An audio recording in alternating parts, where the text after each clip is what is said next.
Alright, what's going on, guys, and welcome back. So it's official, Nintendo is in fact suing Pocketpair, aka the company that created Palworld, for copyright infringement. We have a little bit of information about what the Palworld devs had to say about this that just came out as well.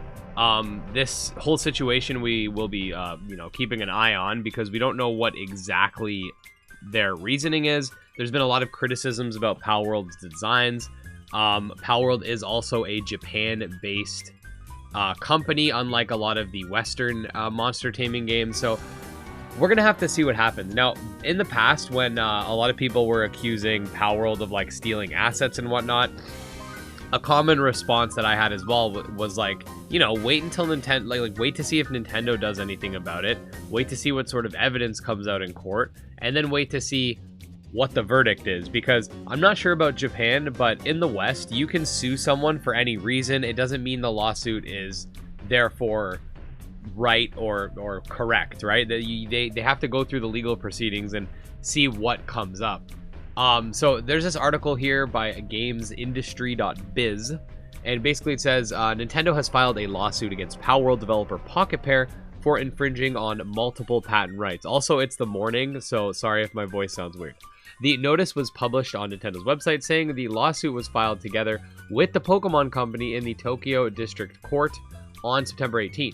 The details are scarce at this point, with Nintendo only saying it's seeking an injunction against infringement and compensation for damages on the ground that Palworld, a game developed and released by the defendant, infringes on multiple patent rights. It continued, Nintendo will continue to take necessary actions against any infringements of its intellectual properties, including the Nintendo brand itself, to protect the intellectual properties it has worked hard to establish over the years.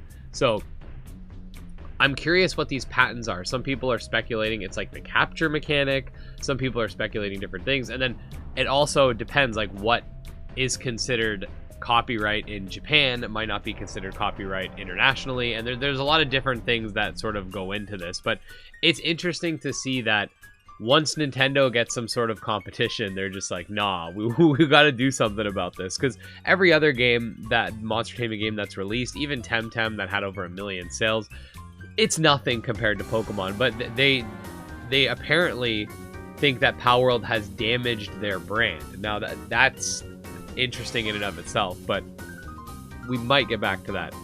Palworld released to impressive success earlier this year, alongside a big debate on whether or not the multi-million selling survival game and its unofficial tagline of Pokemon with guns was infringing on the IP. We talked to legal experts in January who told us what we could learn from Pokemon versus Palworld debate and how such disputes are usually resolved at this time.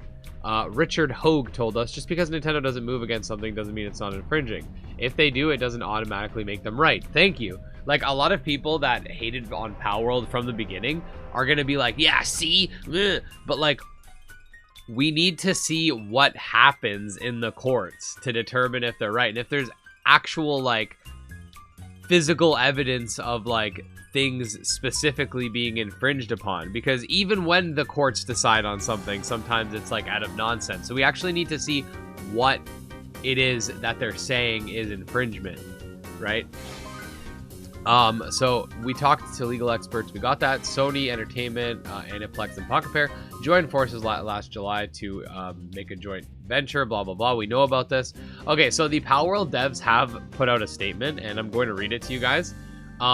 They said, regarding the lawsuit, yesterday a lawsuit was filed against our company for patent infringement. We've received a notice of this lawsuit and will begin the appropriate legal proceedings and investigations into claims of the patent infringement. At this moment, we are unaware of specific patents we are accused of infringing upon, and we have not been notified of such details. Pocketpair is a small indie company based in Tokyo. Our goal as a company has always been to create fun games. We will continue to pursue this goal. We know that our games bring joy to millions of gamers around the world. Palworld was a surprise success this year, both for gamers and us. We were blown away by the amazing response of the game and have been working hard to make it even better for our fans. We will continue improving Palworld and strive to create a game that our fans can be proud of. It is unfortunate that we will be forced to allocate significant time to matters unrelated to game development due to this lawsuit. However, we will do our utmost for our fans and to ensure that the indie game developers are not hindered or discouraged from pursuing their creative ideas. We apologize to our fans and supporters for any worry or discomfort this news has caused. As always, thank you for your continued support. So there's obviously going to be two sides to this. There's going to be the people that are like, yeah, like, you know, Palworld's designs are too similar, and maybe that was the copyright, because there was that whole thing where, you know, the models look very similar. I'm not sure what other patents could possibly be taken. Like, Palworld is more like Arc than anything else, so I'm guessing it's that. That's the thing that I can think of. If Pokemon's trying to say that they own capturing and they own all these other things, like, I think that's going to be interesting to see them prove. But another thing too is, like, Pokemon's a huge company, so they might not even need to win a case in court. All they need to do is bleed them dry. And that's a sad reality, is that even if you're technically correct in the eyes of the law, even if you, you know, again, you could say it's like, you could say the design, some people have said, well, you know, I don't have a ethical issue with the designs, but I think it's morally, or not morally, it's artistically bankrupt. Like, you can have that opinion, but my point is this, like, if Palworld did not, in fact, actually infringe on anything, Pokemon can still just run them dry, because in reality, as long as you have money, you can just bully other, you know, other studios and get what you want. I don't think Palworld has damaged Pokemon, like, that they want damages. I think, if anything, a lot of people who hated on Palworld are going to be even more, like, excited to play the next Pokemon game. And, like, another thing too is, like, if Palworld's release damaged your brand or damaged like your sales and stuff like that, like, what does that say about the amount of effort you've been putting into your releases as of late? I'm hoping things change with the next Pokemon game. We haven't even seen any footage about that, but, like, it just seems so, like, oh, they made a game that's more fun than our last game. Meh. Like, in a lot of people's opinions, right? Like, you can like Scarlet and Violet better than Palworld. They're completely different games, but it just sounds like that. I could be wrong, though. Maybe, you know, who knows? Maybe they did steal assets and all this stuff. That's all going to come out in court. So we need to wait for that. So before everybody starts jumping the gun and going crazy, keep all of that in mind. Keep a level head, and yeah, you guys can follow this channel for more updates. I will be keeping you guys informed. I've had many one-to-one conversations with Bucky. I've never once gotten the impression that they were doing anything malicious, so we're definitely going to have to wait and see, I guess. But yeah, guys, thanks so much for watching.